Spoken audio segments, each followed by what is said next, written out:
नमस्कार, कैसे हैं आप? आशा करता हूँ कुशल मंगल होंगे।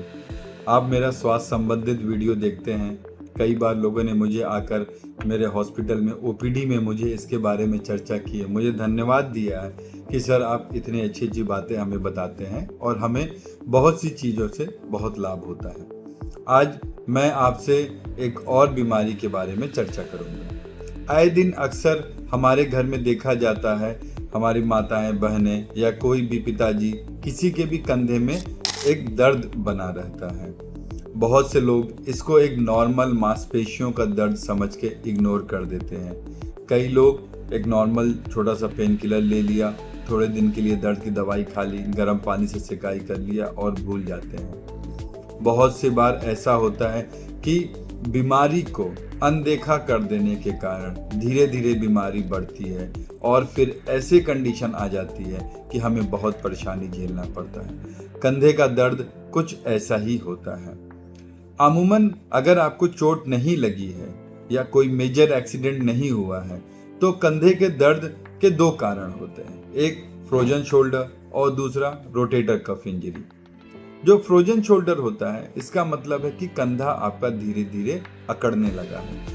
उसके कंधे में जो मूवमेंट होती है वो धीरे धीरे खत्म हो रहा है, कंधा आपका जाम हो रहा है। ऐसा हमने बहुत ज़्यादा डायबिटिक पेशेंट में देखा है। अगर आपको डायबिटीज़ है और आपके कंधे में दर्द है तो आप मान के चलिएगा आप फ्रोजन शोल्डर के शिकार हैं। अगर कभी आपको चोट लगी है और उसके बाद आपके कंधे में दर्द हो रहा है, एक्सरे आपका बिल्कुल नॉर्मल है और कोई फ्रैक्चर नहीं है, फिर भी हाथ उठाने में आपको कंधे में बहुत दर्द हो रहा है, तो इसका मतलब है आप रोटेटर कफ टेयर से परेशान हैं। रोटेटर कफ वो मसल्स होती हैं जो हमारे कंधे को सपोर्ट करती हैं।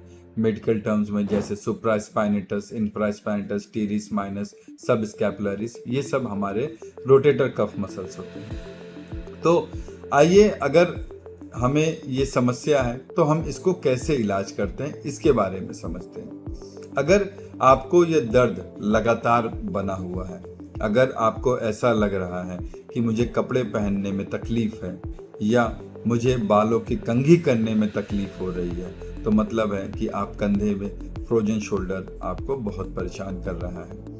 बहुत बार ऐसा भी देखा गया है कि रात को जब हम इस करवट सोते हैं तो इतना दर्द होता है कि हमारी नींद खुल जाती है। रातों को हम करवटें बदलते रहते हैं, फिर भी इतने दर्द के कारण हमें नींद नहीं आती है। अगर आपको ऐसी समस्या है तो आप दुर्गा सिटी हॉस्पिटल में आकर मुझसे परामर्श लीजिए। जब आप आएंगे तो कुछ आपकी बेसिक एक्सरे और कुछ बेसिक ब्लड टेस्ट होते हैं। डायग्नोसिस को कंफर्म करने के लिए हमेशा कुछ न कुछ जांचें कराई जाती है। एक बार जब आपकी डायग्नोसिस कंफर्म हो जाती है तो फिर इलाज उसी प्रकार से किया जाता है। मैं आपको बताना चाहता हूँ कि फ्रोजन शोल्डर से आपको घबराने की ज़रूरत बिल्कुल भी नहीं है। यह एक अच्छी तरीके से ठीक हो जाता है, क्योंकि अगर आपने सही समय पे इलाज लिया हुआ है और इलाज के दौरान इसमें सबसे ज़्यादा ज़रूरी फिजियोथेरेपी होती है, क्योंकि जब हम दवाइयाँ कुछ लिखते हैं, दवाइयों से तो आपका दर्द ख़त्म हो जाता है, लेकिन जो आपकी जकड़न होती है वह धीरे धीरे एक्सरसाइज से ठीक होती है। शुरुआत में मैं आपको यही हिदायत दूंगा, जब आपको दर्द है तो कृपया एक्सरसाइज नहीं करें। जी हाँ, कुछ दिन आप दवाई करें, जब दवाइयों से आपको आराम होने लगे तब आप एक्सरसाइज शुरू करिए, क्योंकि अगर आप शुरुआत में ही एक्सरसाइज करेंगे तो आपको इतना दर्द होगा कि आप बर्दाश्त नहीं कर पाएंगे, रात को नींद भी नहीं आएगी।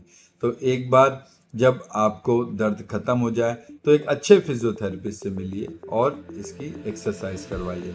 दुर्गा सिटी हॉस्पिटल में हमारे पास वेल ट्रेंड फिजियोथेरेपिस्ट हैं जो कि फ्रोजन शोल्डर का बहुत अच्छा इलाज करते हैं। तो मैं आप सभी को यही बताना चाहता हूँ कि अगर आपके कंधों में तकलीफ़ है तो आप इसको नज़रअंदाज मत करिए।